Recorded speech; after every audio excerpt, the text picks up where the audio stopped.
Welcome to the Scale Up Valley podcast, where we bring the best founders, CEOs, and investors to help you scale a business from 1 million to 1 trillion. Today's guest is Julie Barbier-Leblan. Julie, welcome to the show. Thank you so much, and very good pronunciation. And I was so concerned about the pronunciation that I forgot to introduce. Julie is the CEO of Merit, an amazing company that she was able to scale so far to 60 million plus. Julie is also one of the 0.47 or 0.47% of female founders who raised the B round in the MENA region. We will get back to the pod in 1 minute. Let me just tell you that I'm glad to announce that this podcast is sponsored by the web agency WebTech. WebTech are specialists on getting customers to companies. They are booking 250 meetings a month to their own sales team. And their business strategy is to teach other companies what they do for themselves. I'm very excited to announce that I've agreed with Pontus, the CEO of WebTech, a special advantage to our listeners. Our community have now access to a pre-designed suggestion on how your website could be improved and or free trials for both SEO and digital marketing. Oh, and by the way, we are working with them too, and I'm impressed by the results. You can do the same. You just need to go to trywebtech.com/Mike, trywebtech.com/Mike, and tech is without the H, just TEC, and tell them you are a listener of the show. Now, back to the pod. Julie, let's get to know more about yourself. How did you end starting up Merit? Let us know more about yourself and everything about the company. So as you can hear, I'm French, but I've started my journey of entrepreneurship in the Middle East. So originally I was a finance lawyer for a couple of years, and then I moved to Dubai in 2010 and decided that I wanted to become an entrepreneur. The idea was first to say, okay, I'm going to try 6 months and see if it's working, and then let's give it a try. And it was 14 years ago. It's actually, Merit is actually my second venture. It's something I'm very passionate about. We are a global engagement technology company. So we help our mainly enterprise clients to engage internally with their employees and externally with their customers. Using suite of SaaS solution and rewards and incentives that we have developed, a merchant network we have developed globally in 160 countries. So that's our first guest recording of the 325 episodes so far of the show. The first guests recording it from Riyadh. So that's perfect. Also right. Great story. Exactly. We always like the first thing, right? Exactly. First mover advantage always. Exactly. And let us know more about, from a metrics perspective, where are you, Julie, with the company at this stage, for the audience out there to understand where your advice is coming from. The first company I created was back in 2010. I was just moving to Dubai, and I was coming with my family, and I was looking for an ID digital. I wanted to go digital immediately. And Dubai was really, really at the beginning. Like, you didn't have really many e-commerce platform, payment gateway integration were almost inexistent. And the idea came mainly, the first venture came from the fact that when I was reading about e-commerce in the Middle East, I realized that 95% of the payments on e-commerce platform were cash on delivery back in 2011. Wow. Amazon was not present, to give you an idea. Like, you had a couple of other players, but really all the international players were not present. We didn't have street address. You didn't really have a last mile delivery partner. It was really the beginning. So I came with an idea of creating a B2C digital gifting platform. And it was the idea for customers that were living in Dubai, for example, to create wish lists for special occasions, weddings, birthday, group gifting, baby births, and this kind of stuff. So they were accepting gifts paid digitally from everywhere in the world. And we were partnering with brands in Dubai to accept for them to go and shop. So it was a kind of dematerialized approach of e-commerce that would compensate the fact that the ecosystem was not present yet. So all these years, it was more for me to learn and have a trial with this. Well, we grew very quickly I remember at that time with only 2 employees to 2 million dirhams revenue. So we were really excited and very small team. I was almost part-time raising my family at the same time. And then at some point, we got inquiries from corporate clients. And coming from a background of finance, working in large corporate environment, very structured, and I saw the opportunity and say, okay, if these big clients are looking for rewards and incentives partners, potentially there is a possibility that we transform this B2C experience into a B2B2C experience. Right. So I set up Merit at that time in 2016. And there was additional challenges with the regions that were interesting, which is a lot of these large clients had requirements to have data hosting in country. And a lot of them had multiple entities in different countries with different laws. So instead of saying we're going to limit ourselves, we went full regional, which with the clients, like we had the support of the clients. They were looking for solutions. So we were not really in competition at that time. We were more a solution provider and innovating and building with them and localizing international ideas and bringing them to the region. Right.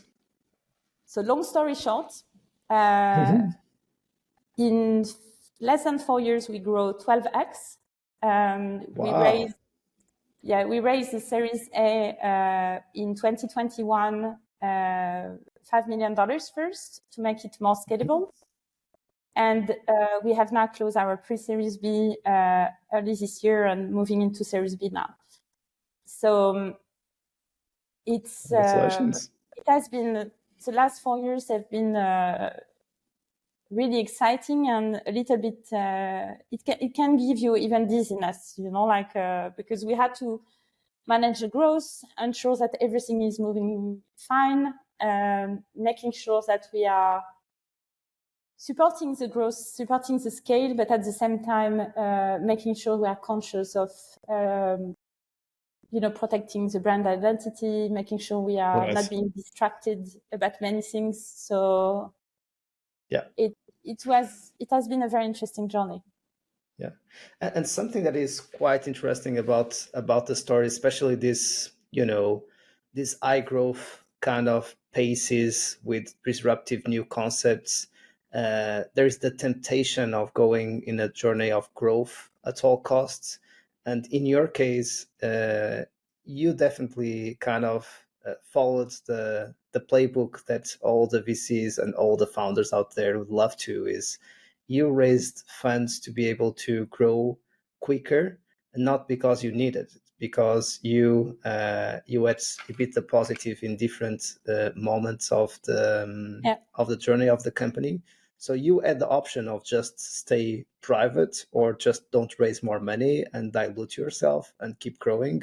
Yes. Maybe not with all the speed and with all the capacity to invest in the future, but still with a pretty impressive growth without VC money. So what made you decide to take the VC route, and how did you? What do you think were the merits of the Merit business model to be able to get to a bit the positive so early? Right? So a couple of things. I think it's a very interesting question. It's being a female founder, French, in a different country. So it's not originally my country where I started the entrepreneurship journey. And the landscape in the region, economic, political, etc., or even the society in general has evolved so fast. And we were entering actually the Kingdom of Saudi Arabia. We were one of the first mover. I was one of the first female foreign investor when Saudi Arabia opened for foreign investment. Mm-hmm. And I was like, did we make a mistake? Because we are spending all this time to try to grow, but maybe we should have limited ourselves to stay in one country or stay in the region, but work from Dubai and then not expand. Do we really need to expand so much? Do we need to diversify the solution? Maybe we should just focus on everything. Mm-hmm. But I had this idea and this vision, and I clearly understand with the teams that our clients were in need of additional solutions and things that were not built yet or not deployed yet in the region. Right. So combine that with the right product market fit and a pandemic and a COVID crisis that basically pushed everyone to move to digital. Right. So we entered into different countries, and then suddenly all the clients we sign with have to go live in digital in a few weeks. So our expansion in 2020 was 350%. Wow. We break even, we were EBITDA positive. And 2021, beginning of 2021, I was still majority shareholder by far, with few angel investors. And we got approached for acquisition, either local acquisition, regional acquisition, or even international acquisition. Then I said, okay, we never really raised funds. And I went back to them and I said, listen, we did all this without investment or real investment. It was more from time to time. Would you be excited to go to the next phase? All the solutions we have provided are mainly enterprise. What if we make it SaaS? What if we make it extremely scalable? And what if we make it more affordable for people to actually have our solution? And the first pushback were okay, female founder, 3 kids, not from the region. Are we sure the results are impressive, but is it sustainable, or is it something that happened because of COVID? Right. And B2B. So the entire ecosystem in the Middle East was mainly B2C, for fundraising. Because there was a strong appetite for, I would say, international concepts that were localized in the market. That's amazing. I think there are 2 things there. So one, it's more related with, as you said, as a female founder with a great family around you, which makes you even more prepared for the role. In my opinion, we should see the opposite, right? So you have another almost social company at home that you need to lead, right? With a lot of logistics as well. And people that you can't also let go because they are always part of your family. Exactly. I think women in general and mothers do great founders. And you can see it in the data that is given. We are usually good entrepreneurs, good founders, good CEO, and good investors as well. So that's amazing. And then going to, as I said, to the region. Of course, you have been in Dubai since 2010, which already gives you a better understanding of the region. But then moving to Saudi and kind of the enterprise segment, which might be a little bit more difficult sometimes to penetrate and to get access to, better. But how did you open the doors? Was it also through angels, through local network? It was part of your experience since 2010 in Dubai. So how did you kind of open the collaborations through in the enterprise world in the region? So any advice there for founders and CEOs who are even considering to move to the region, that would be important for them to know? It's a very good question, because this region is all about network. So if you understand how it works, and if you adjust to this kind of mentality, then things will work eventually. It will take time. It's quite slow. The pace is not the same. People are very positive and optimistic when you present, but the conclusion and the implementation can take years. So you need to be extremely persistent. The second aspect is that it's a region that is, really open to expat as well. For example, Dubai is extremely dependent on the expat population. Right. So I think you need to embrace this diversity. Just at Merit, for example, we have 28 nationalities in our team, and I think leveraging that and leveraging diversity is extremely important. Trying to understand and listen, I think, is a very key aspect. And another thing is giving back. So it's really important in this region for them to feel that you are true to your values and that you will support them, is that you give back or you help them without expecting anything in return. Right. So in terms of business, it doesn't mean you need to do things for free, but at the same time, people expect you to be committed and engaged and have skin in the game, even before starting a project sometimes. And that's why you moved to Saudi, because of the importance of the market, or also for other strategic reasons, or just family reasons? So it's a combination of many things. First of all, a big part of our revenue are coming from the Saudi market. Got it. And personally, as a founder, I got really excited about the Saudi 2030 vision.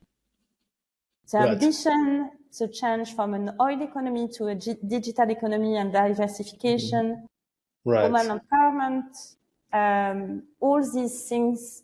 It's not just words on a PowerPoint, you can see it every day. It's amazing. The shift from 2016 to now is incredible. I'm even myself surprised. Sometimes when I walk in the street in Riyadh, I'm confused because the change is so fast and there is such a dynamic environment.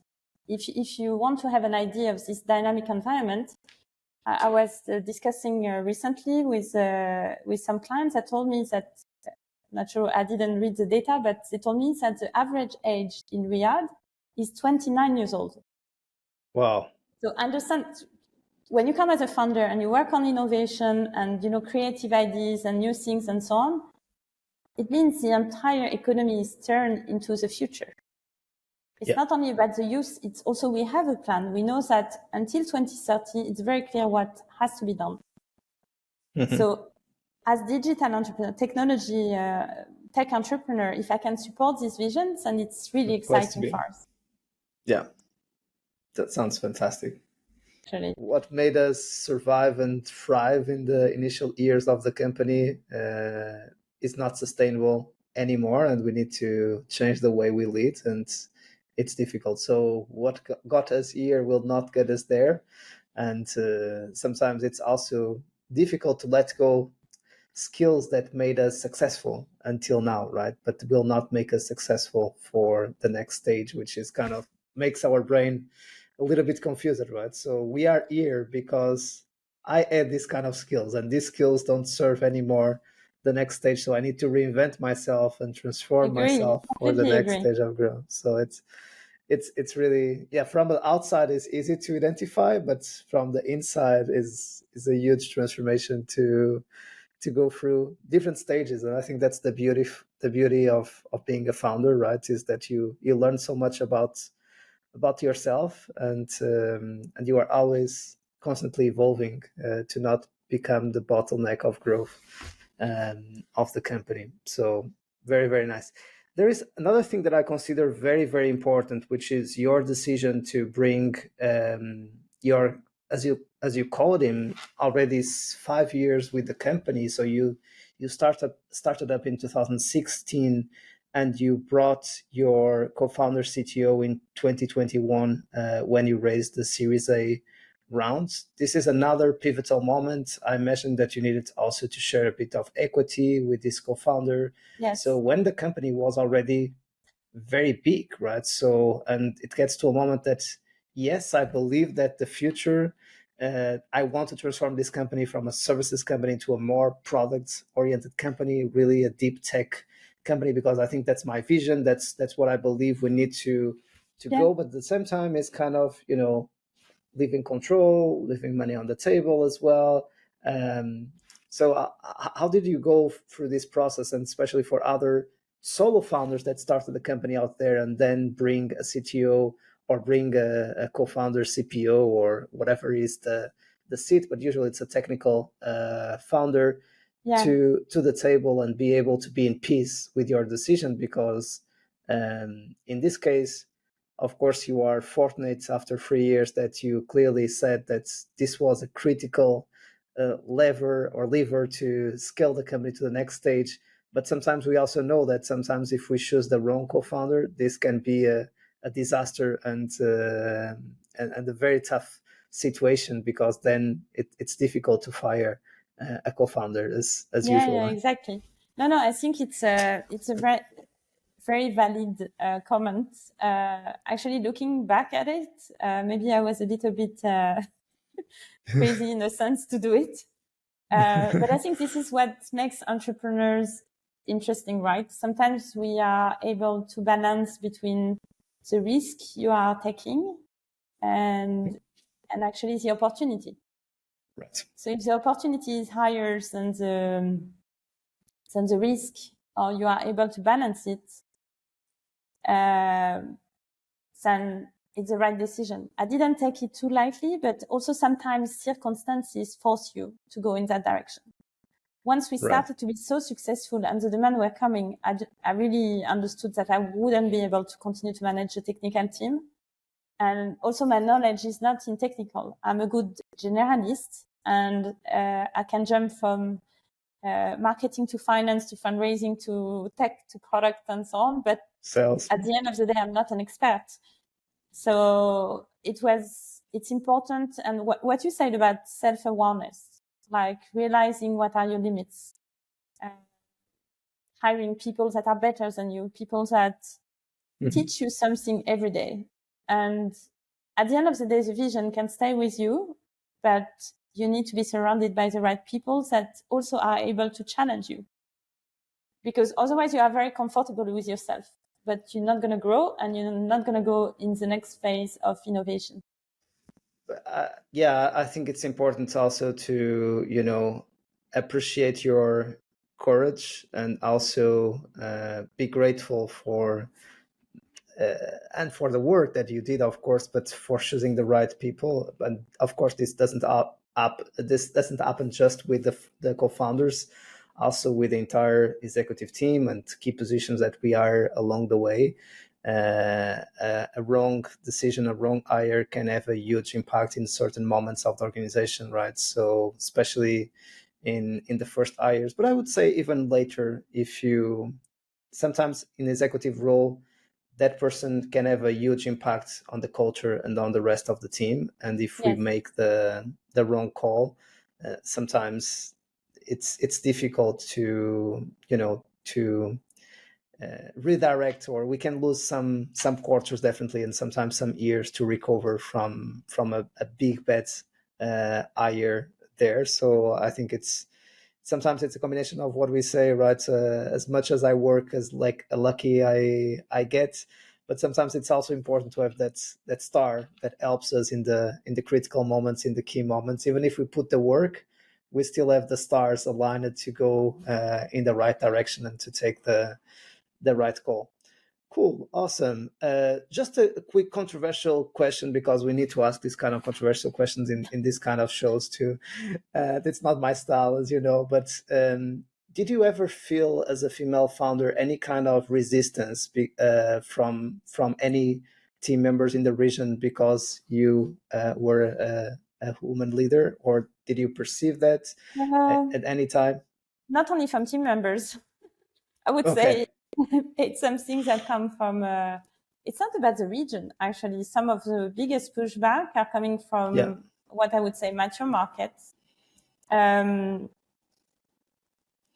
think all this resistance or pushback comes from fear. And it's most of the time people don't, I'm not sure it's always conscious.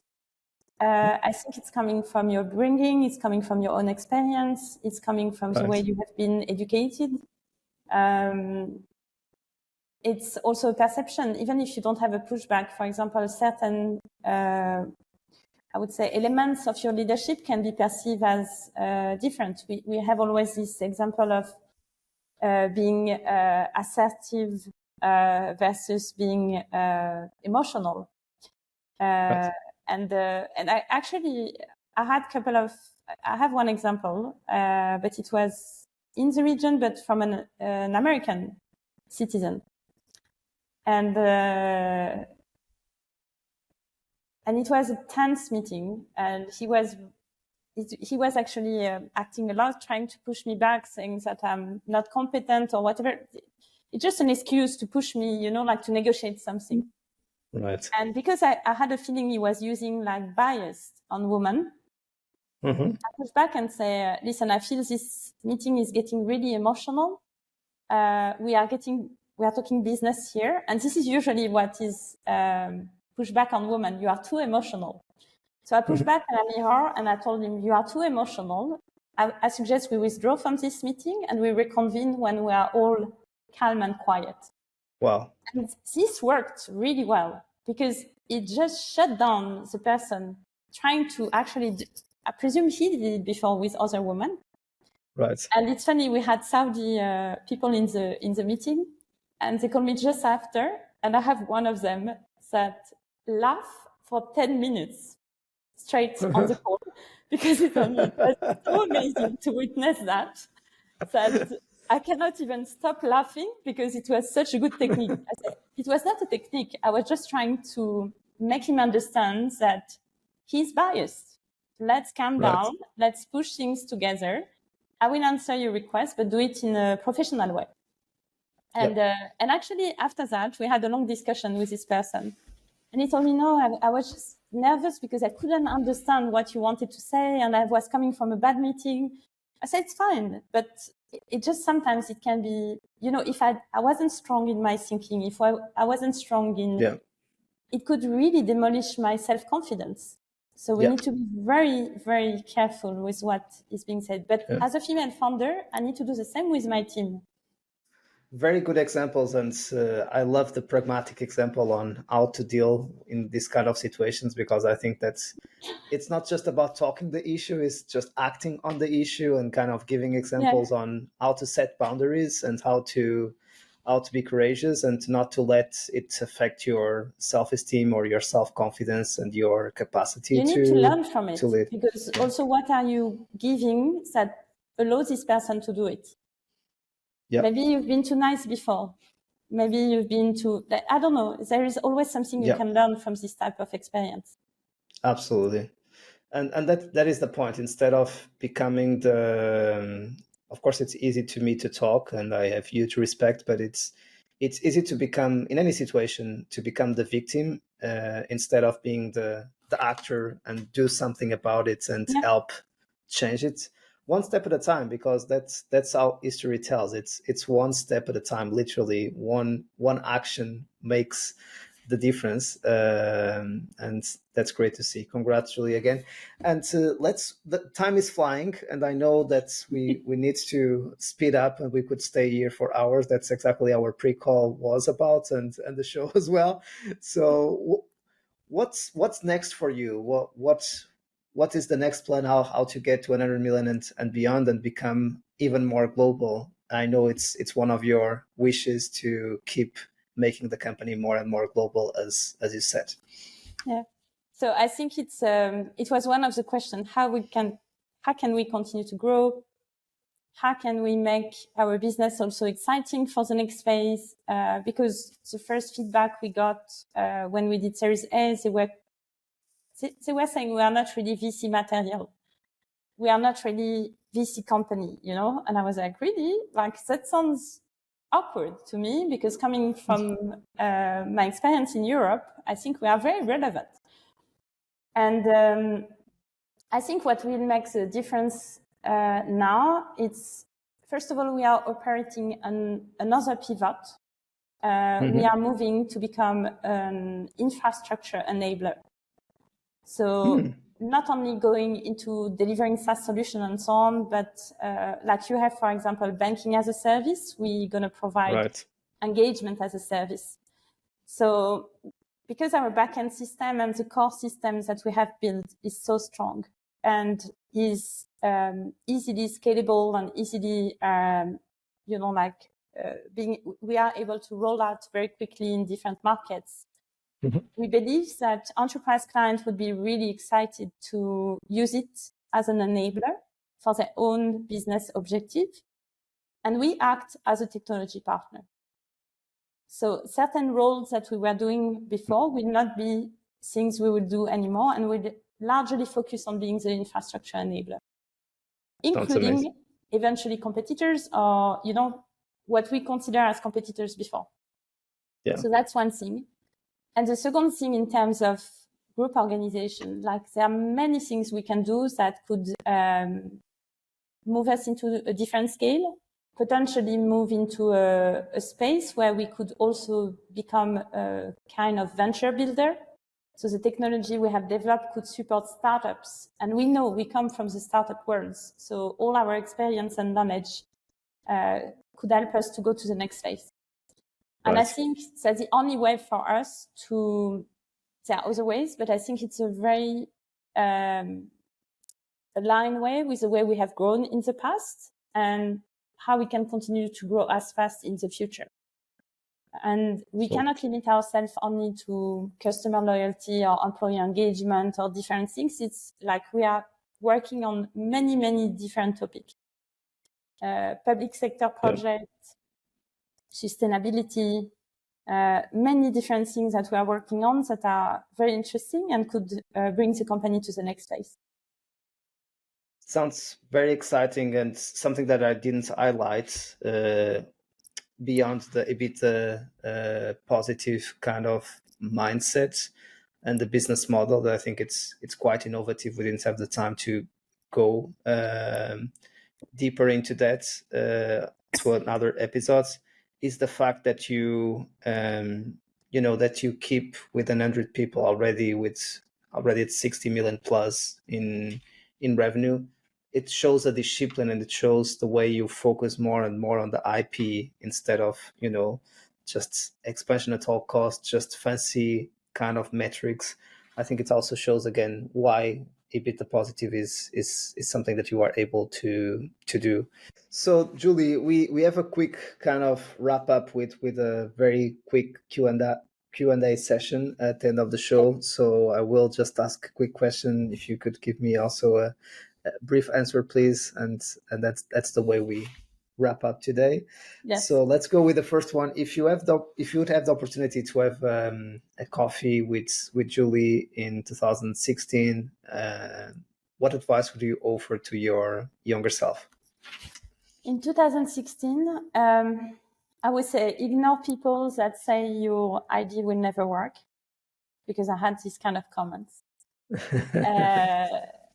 Listen to them, but then continue. And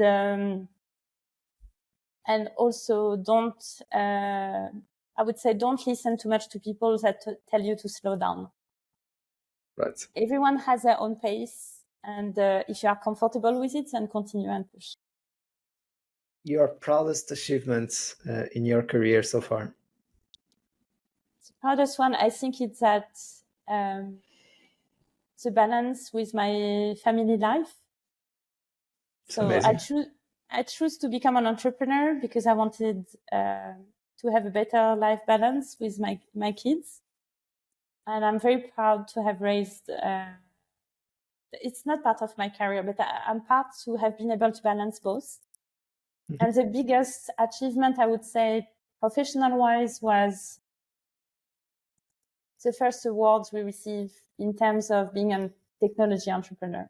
Like recognized, mm-hmm. not as a woman entrepreneur, but as an entrepreneur, one of the top 20 tech entrepreneurs. That's something very big for me because I'm not from this background. I'm not an engineer, and it, I don't know, it was I achieved what I wanted to do actually. Yeah. I think you already replied to this one, but the worst advice you have ever received? Slow down.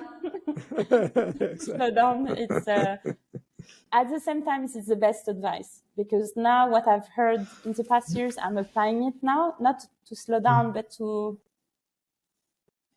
actually, it's coming from the best advice to embrace the moment, to enjoy the journey, even when it's hard. This is the best advice. And the worst is to tell you, why don't you stop? Yeah. And another resource is your favorite book. Can be business or not business. So my favorite book, so business, I love the Lean Startup. It's something I read very regularly because I love products. So it's something I really like. On a novel perspective, but I don't know if it's known. Actually, it's a book called Alamut by Vladimir Bartol, and it's a very interesting book on strategy and actually leadership in a sense, the good and bad aspects of leadership.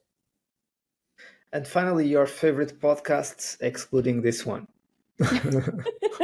Too easy. Listen, in terms of podcasts, I really love the podcast of one of my friends. It's Let's Talk Loyalty, and it's in our industry, and it's a really good source of information to listen to all the guests. But in general, I'm more into audible books. I like to certain books, specifically business. I prefer to listen to them while I'm walking or exercising or everything. So I'm not always into podcasts because I'm moving a bit too much. So sounds great. Awesome. Julie, congrats again for the amazing story. We wish you all the best for the future. We definitely stay in touch, and we are always welcome to come back to share the next chapters of your story. And thanks so much for making the time. Thank you so much, Mike. And to our community, thanks for being there. We keep bringing you the best of the best to make your life a little bit easier as you scale up your company. See you soon, and keep scaling.